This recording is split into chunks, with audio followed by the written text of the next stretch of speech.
Welcome to Beyond the Page, the official podcast of Choice, the magazine of professional coaching, where we bring you amazing insights and in-depth features you just won't find anywhere else.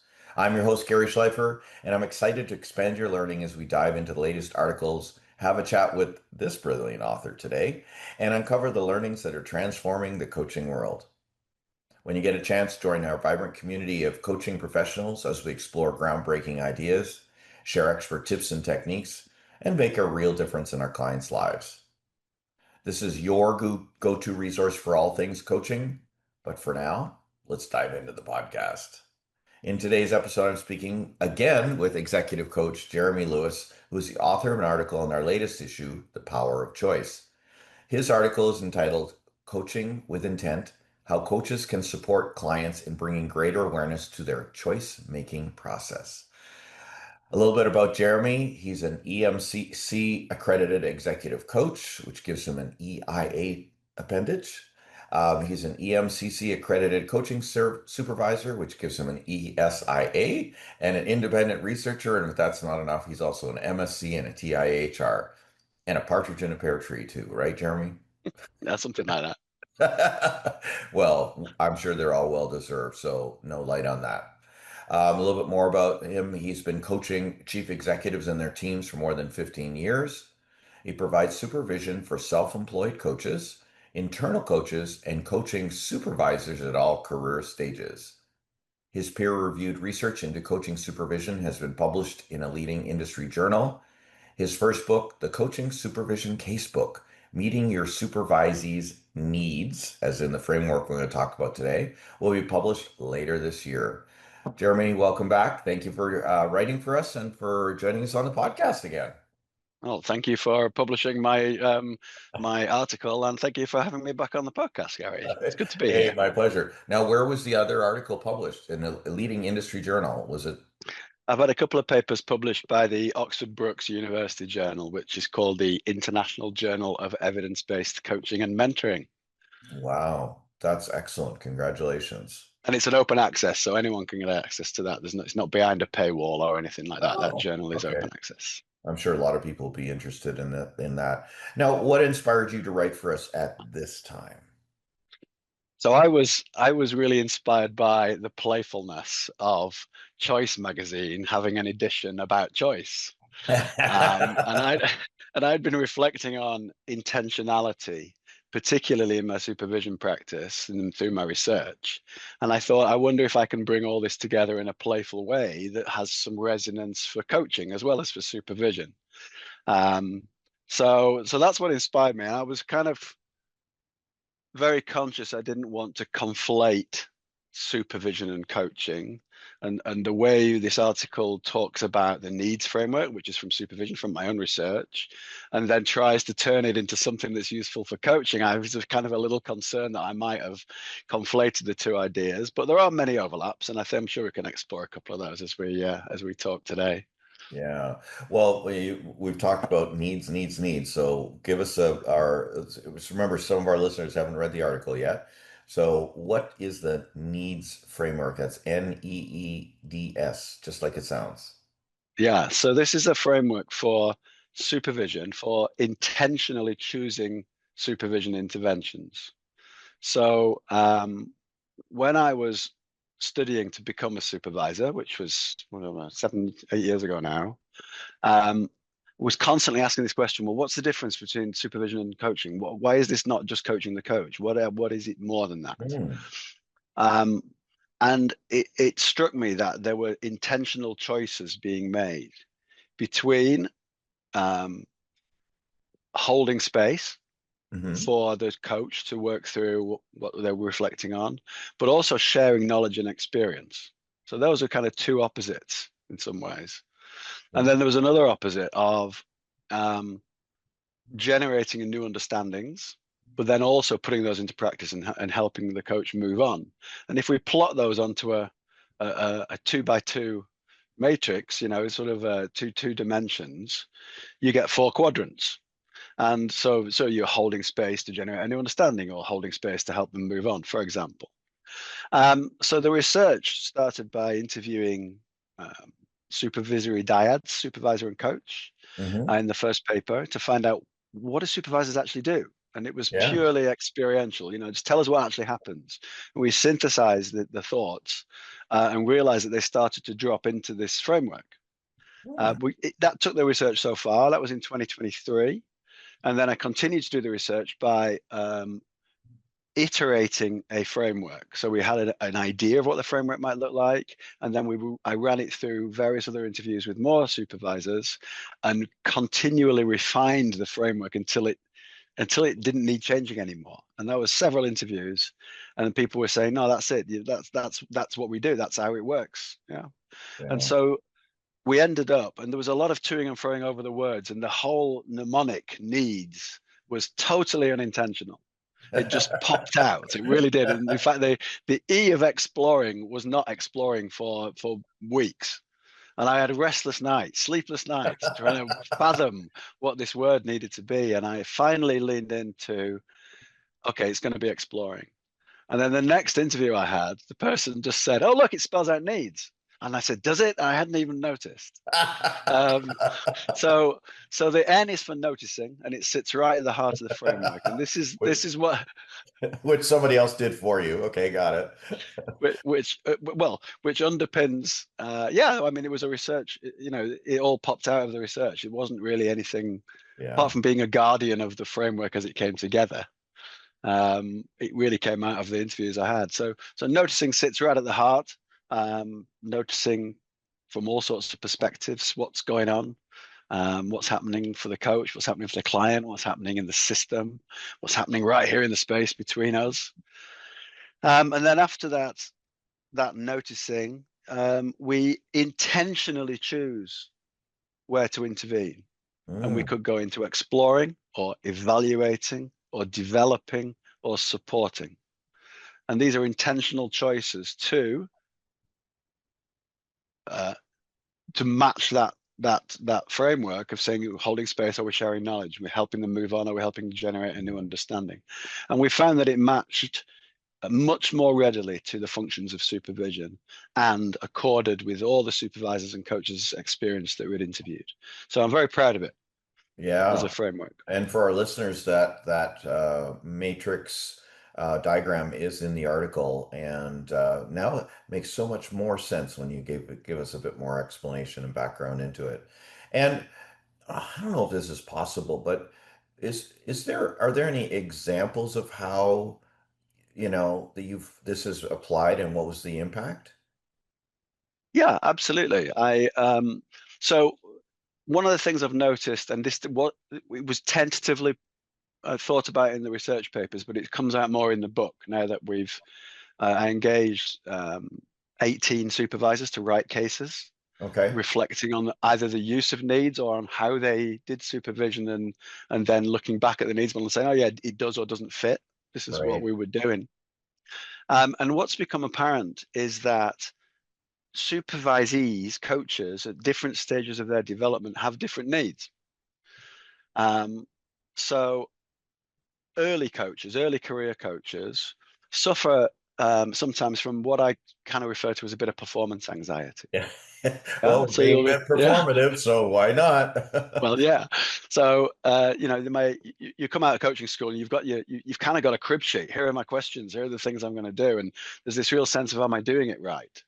Yeah. And it turns out that the diagonal across this model from supporting and evaluating is much more relevant, because we're supporting people to feel good about what they're doing, and giving them options and choices of how to integrate their learning. But Right. also we're jointly evaluating, well, is that good coaching? Is that best practice? Does it fit with the markers of professional competence, for example? And then as coaches develop and get into mid-career, it tends to flip to the other diagonal, which is about exploring and developing. And it's exploring who I am and Right. who I am becoming. Mm. And that's that diagonal across the exploring and developing angle. And only when you get to quite advanced practitioners do we withdraw really just into the noticing and exploring space. And this was the thing that when I started doing the research, there's a lot of supervision literature assumes that we're in that space. Mm. And what my research has found is that coaches at different career stages need more from supervision than just going Okay. straight into this exploring the horizons of their practice. They're not ready for that. And Yeah. I think the needs framework helps supervisors be more intentional about the developmental stage of the coaches that they're supporting. Right. I was chuckling because it makes so much sense. I mean, you have level one, level two, level three training. You don't give a level one coach a level three training program Right. necessarily, right? Like they're meant for different things. So why not supervision, Yeah, right? absolutely. And then it reminds me, I was one of my last recent coaching ex supervision experiences was in a group. And I'm just wondering whether the supervisor had something in mind as far as where each of us were individually as coaches, where we were on our coaching journey. Yeah, quite. And mixed levels of experience in a group, supervision group, it can be very Yeah. difficult to manage. Yeah. Well, it leads to the question, and I'm not trying to put you on the spot, but should there be different levels of supervisor? Like a level one, level two, level three supervisor? Is that something we have in the works or we should have? That's a good question. I don't think I know the answer. I think it's an interesting proposition because, um, curiously, I was talking to some EMCC global colleagues this week, and we were talking about, how easy it is maybe or to become a supervisor, Right. and perhaps more coaching experience and qualification would be a good idea before becoming a supervisor. So that might say that once you get to become a supervisor and qualify as a supervisor, you've already got enough experience to be somewhere higher up on that scale. But Hmm. perhaps there's room for people to move into qualified supervision and be a qualified supervisor, but for novices and for Yeah. beginners, where they're Yeah. doing more of the supporting supervision for performance Yeah. rather than supervision for growth. Maybe. You heard it here, people. You heard it here. Jeremy's going to take the mantle and go. Well, you're in a position of influence with your research and your book and your framework. You know, who's saying you can't be the one that puts that forward and gets it going? But anyway, not adding to your workload, just throwing out ideas. It just made so much sense. Yeah, more research I'm definitely up for more research. So I shall have to think about what's next after we get the book published. And I want to just double check. So we're not talking about mentoring. We're talking about supervision. So two different modalities, right? And it's interesting because I always thought that supervision was more coach-like. And so Mhm. when you add the intentionality, it's almost like the opposite of when you're coaching and that you follow the client's agenda. I mean, you give it some structure, but you follow the client's agenda. Supervision sounds like it's a little more guided. Is that what you're saying here with intentionality? I think that's a good question, and I think it's about really jointly doing things. So the intention, I say, is set by the dyad. It's set by the coach and the supervisor together in some Right. ways, but for the supervisor to then enact. Um, and for example, um, I may have a contract with a supervisee for personal and professional development. So we're Hmm. in the supervising for growth space. I'm going to be sharing frameworks. They're going to say, "Oh, I've come across this new methodology I want to try out," and I might know something about it. So we may discuss it in that context. That's perfectly okay in supervision, right? Oh, Um, yeah. but then, but then I may notice over a number of sessions we haven't been evaluating anything. So I have a responsibility to raise that and say, I'm noticing that we're doing a lot of developmental, but we're not really doing much checking in about the quality of your practice. Right. And are you meeting your client contracts? Is it best practice coaching? So there's a sort of a first mover responsibility to notice where we are on the Right. needs framework and saying we tend to, are we avoiding something? Is it the right thing to do now? And I'm intentionally sharing frameworks and discussing that. If that goes on for too long, what are we missing? What are we intentionally avoiding, perhaps?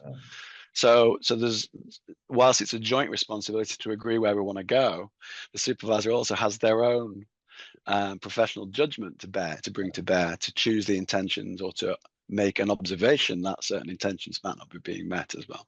Yeah. Okay. I love it. I love it. It brings up another question for me. Is there such a thing as core competencies for supervisors, or would this Yes. be there is? And Yeah, how does absolutely. that overlay with the needs framework? So the core, I mean, the core competencies are similar kinds of frameworks to the coaching competencies. So it's about managing the contract. It's about being present. It's about fulfilling the functions of supervision. The needs framework aligns more readily to the functions of supervision. So Okay. people may have heard of either normative, formative, and restorative, Right. or in Peter Hawkins' terms, qualitative resourcing and developmental functions. Well, they map directly or largely, predominantly, shall we say, to the evaluating, developing, and supporting quadrants of needs. Okay. Whereas the exploring may be an intervention, or it may just be an activity that we do in advance of choosing one of those interventions. So there's a Right. much clearer map to the purpose of supervision and the functions of supervision. So by intentionally choosing an intervention, you know that you are fulfilling the functions. Yeah. Wow. And I always find it interesting when I hear stories like this where we're all doing our thing, dot, dot, dot, dot. Then somebody does some research and confirms that this thing that we're all doing, we're all kind of doing it the same way. So here's my reflection from my research on what it is that we're doing. Yeah. How do we make that this like some sort of standard? Is that the next step for something like this? Well, I just wanted to.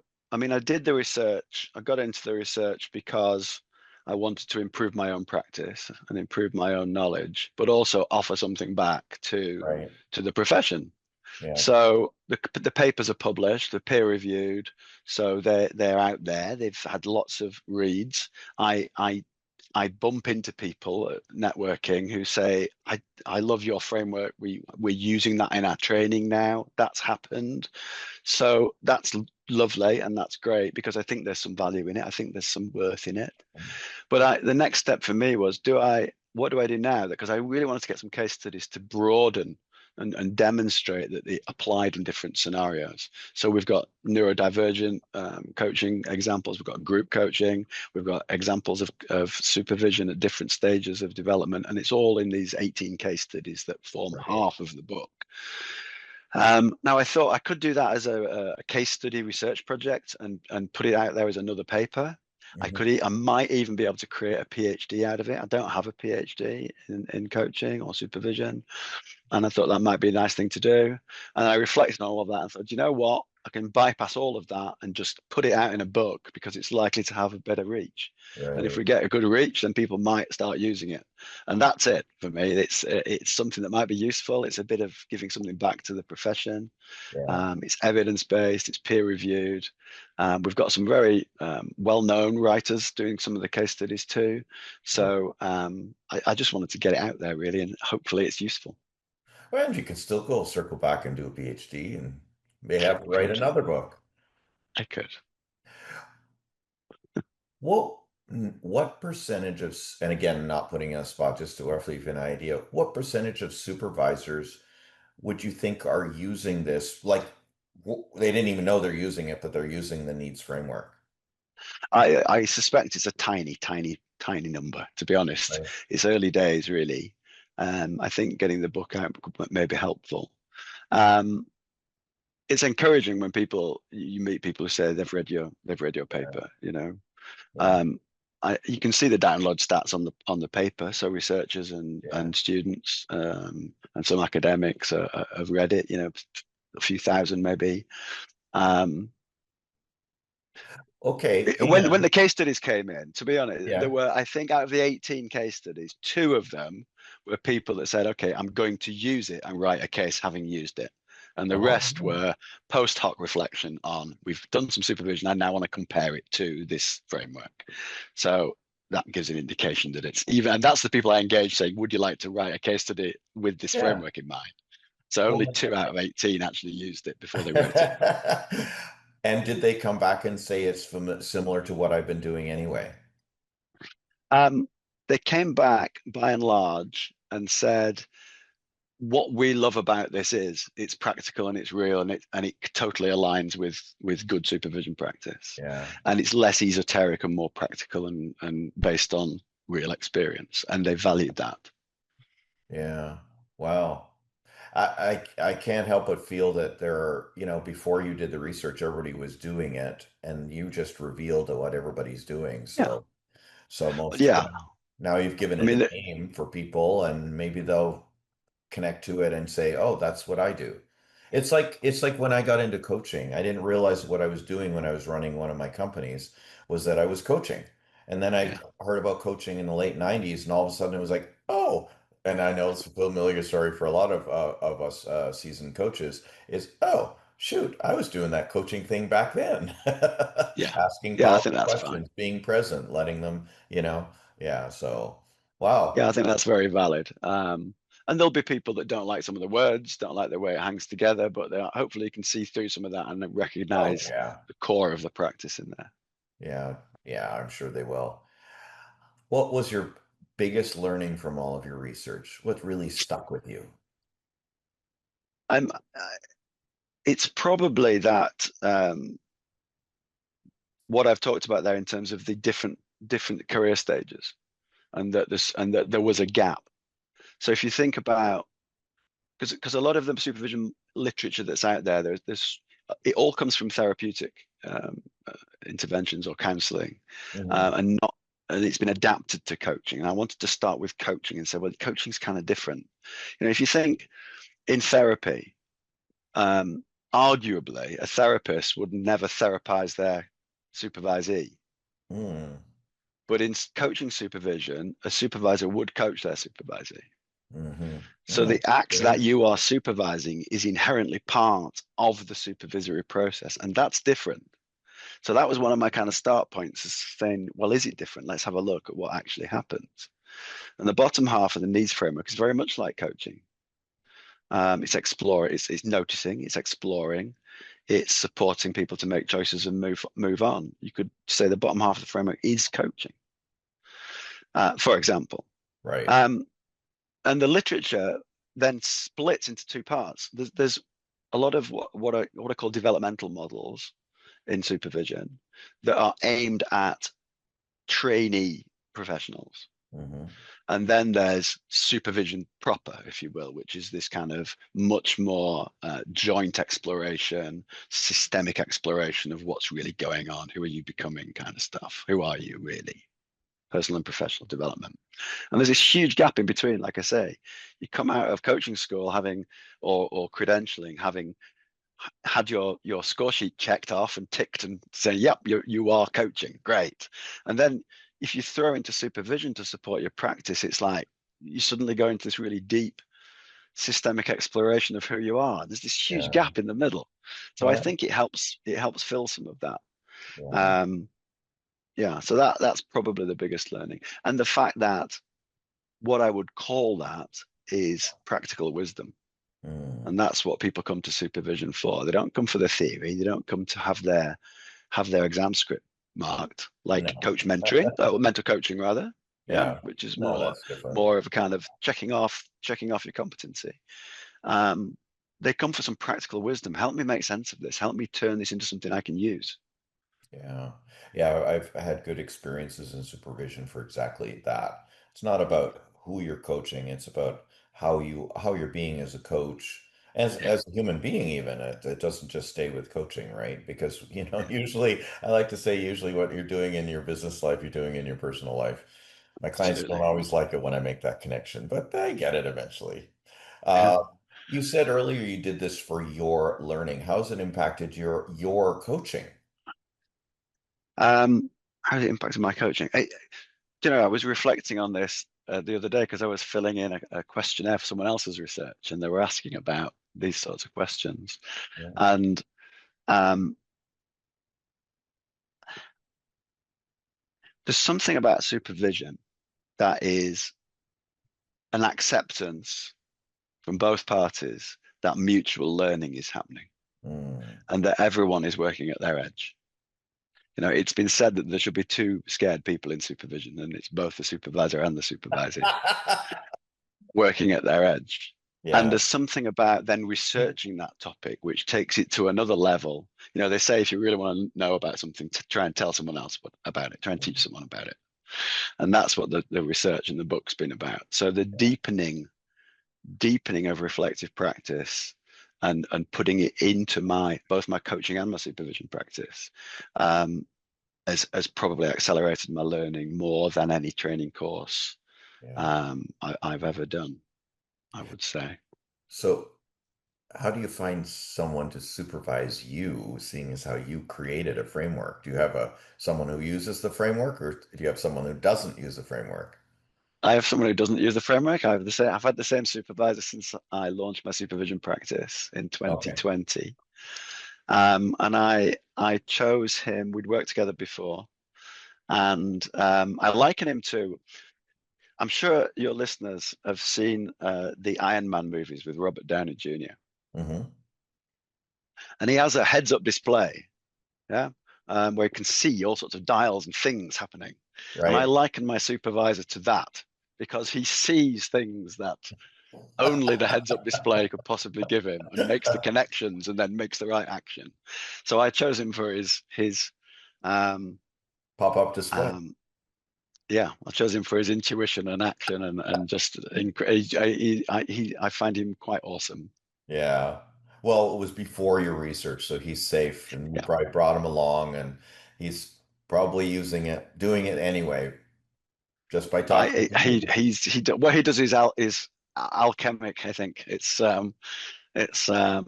if I said what framework are you using, he would look at me and go, Huh?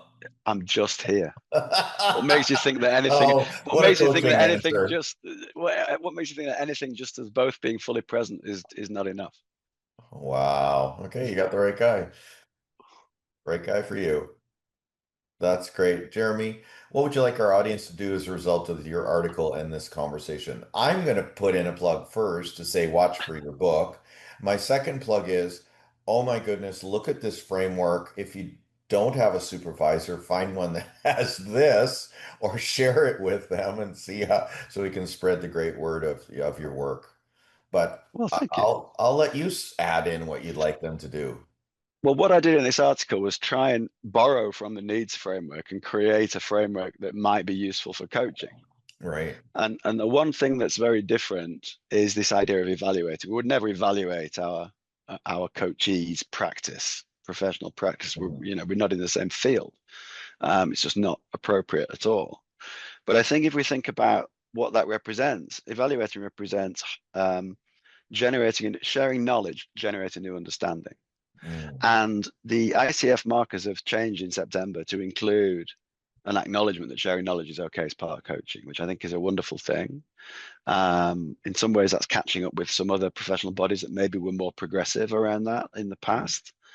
And so I called it informing. It's the I in choices. When people read the article, they see that choices is spelled out, which was the playfulness I mentioned earlier. Yes, thank And you. informing, and I would encourage people to intentionally share their knowledge in coaching.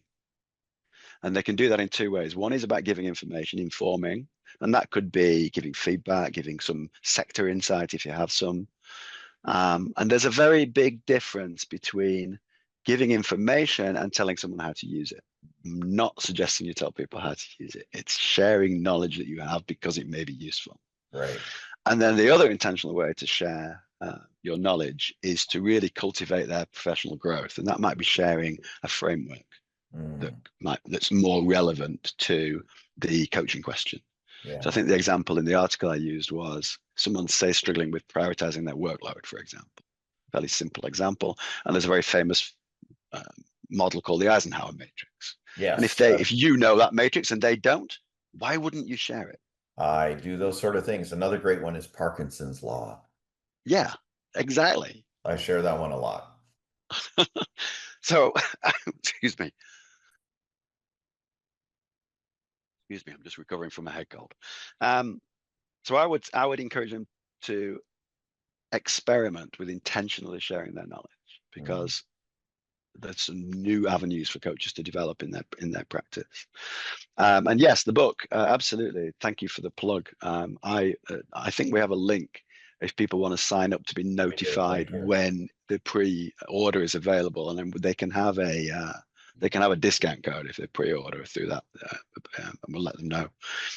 So there's two things I would ask them to do. Awesome. Well, and thank you very, very much for writing that, for your bit of tongue in cheek in this around choices.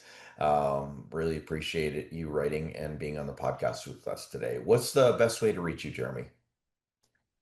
Probably finding me on LinkedIn. I'm Jeremy J. Lewis. You have to throw the J into there to find me.